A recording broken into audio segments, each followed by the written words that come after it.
खुलुमबाय आंनि बे डेली आपडेट बड' इउट्युब चेनेलाव नोंथांमोनखौ बरायहरनाय थाबाय। दिनै आं नोंथांमोननि गेजेराव मोननैसो खौरां लानानै फैदों। आं आसा खालामो नोंथांमोना भिडिअखौ जोबजासिम नायलांगोन आरो लोगोसे चेनेलखौ साबस्क्राइब खालामनानै लागोन। दिनैनि मोननैसो खौराङाव दङ। सेथि खौराङाव दङ मैया क'क्राझारनि रामफल बिलआव 31 नं माहारियारि राजा लामायाव मोनसे गिख्रंथाव जाब्रबथाय सोमजिदों। वेस्ट बेंगलनिफ्राय फैनाय गंसे ट्राकआ आसामाव हाबफैदोंमोन।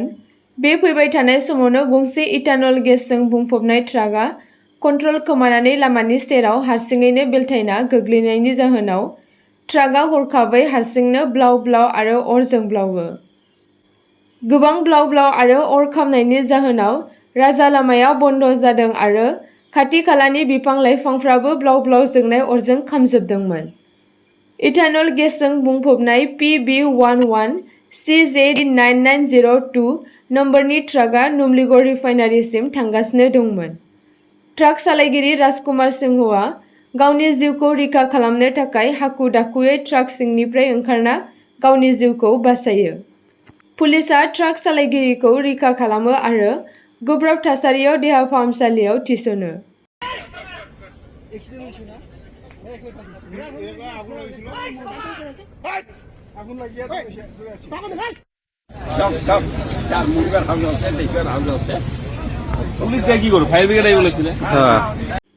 नैथि खौराङाव दङ अरां माहारियारि पार्कआव हाग्रा बिफाननि मावथिखौ गाज्रि आखु दिन्थिनायनि थाखाय पुलिसआ सासे आइजोखौ हमदों।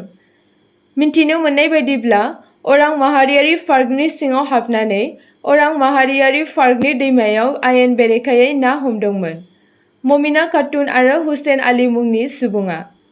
बिसोरनि आयेन बेरेखा ना हमनायखौ नुनानै अरां माहारियारि पार्कनि सिङाव ना हमनो मोना होनना हाग्रा बिफाननि मावथिफोरा हेंथा खालामदोंमोन। गावसोरखौ ना हमनायखौ बादा होनायनि थाखाय अरां माहारियारि पार्कनि हमगार्ड रहमत आली आरो अरां माहारियारि पार्कनि मावथि अम्बास आली आरो हाग्रा बिफाननि मावथि जितु बर'खौ गाज्रि आखु दिन्थियो। फरेस्ट गार्डफोरखौ गाज्रि आखु दिन्थिनायनि दायाव ममिना खातुन मुंनि सासे आइजोखौ पुलिसआ हमो। क्यों मारिছিলে বাইদেউ क्यों मारिছিলে फरेस्टक हाँ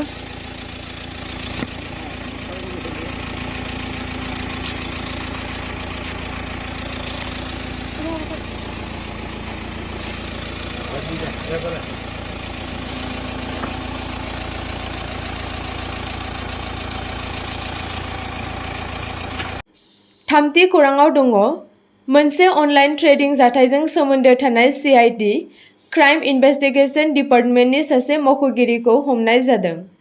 कुर्बान आली शेखनि मोनसे अपारेशन खालामनाय जादोंमोन। बे अपारेशनाव बायहाटा सारियालिनि थागिरि सुरेश डेका मुंनि CIDनि मावख'गिरिखौ हमनाय जादों। पुलिसआ फोरमायदोंमोन दि सुरेश डेकाया मोनसे ट्रेडिं वेबसाइट खुलिदोंमोन आरो गासै रायजोआव बे नंखाय वेबसाइटखौ गोसारहोदोंमोन। बिथाङा मानसिफोरनि दोनथुमनाय रांखौ थगायनो थाखाय गावनि मबाइलाव VPN नेटवर्क बाहायदोंमोन। अनलाइन ट्रेडिंजों सोमोन्दो थानाय CIDनि सासे मावख'गिरिखौ हमनायनि खौराङा गासै सारिदुवार ओनसोलाव मोनसे साननो गोनां जाथाय सोमजिहोदों आरो जायगानि सुबुंफोरा रां थगायगिरि CIDखौ हमनायनि थाखाय गोजोननाय फोरमायदों। रायजोयै अनलाइन ट्रेडिंजों थगायजानाय फैसाफोरखौ मोनफिननायनि थाखाय खामानि मावनो बिथोन होदों आसामनि गिबि मन्थ्रि हिमन्त बिश्व शर्माया। ब्रैथि खौराङाव दङ रायजो सोरखारा गोदानै 20 लाख नखरफोरनो रेशन कार्ड होनाय जागोन। रायजो सोरखारा गोरिब नखरफोरनो रेशन कार्ड होनो थांखि लादों। नोंथांमोना जुदि रेशन कार्ड गैयाब्ला बे गोदानै होनाय रेशन कार्डखौ मोननो थाखाय आर'जलाइ बिखान्थिया फैगौ 15 सेप्तेम्बरनिफ्राय जागायगोन आरो बे गोदानै मोननाय रेशन कार्डखौ गावबागाव जिल्ला बिथायाव राननाय जागोन होनना फोरमायदों। मख'नो गोनांदि रेशन कार्डनि थाखाय आर'जलाइ होनायाव आधार कार्डनि गोनांथिथार दं होनना फोरमायदों। लोगोसे माखासे नांगौ जानाय फोरमानलाइफोरनि गोनांथि जागोन होनना फोरमायदों। बाथि खौराङाव दङ सनितपुर जिल्लानि सिङाव थानाय बालिगफुङाव आयेन बेरेखायै मियादि हा आरो फरेस्टनि हा दखल खालामना न' लुना थाफैनायफोरखौ JCBजों सिफायदों। मैया सनितपुर जिल्लानि सिङाव थानाय बालिकपुङाव आयेन बेरेखायै दखल खालामना मियादि हा आरो फरेस्टनि हायाव न' लुना थानाय सुबुंफोरनि न'फोरखौ मैया 11 रिंगानिफ्राय आसाम सोरखारनि बिथोन बायदियै जेसिबि सालायनानै सिफायदों आरो गासै 60 सुबुंफोरनि नटिस फैदोंमोन होनना फोरमायदों।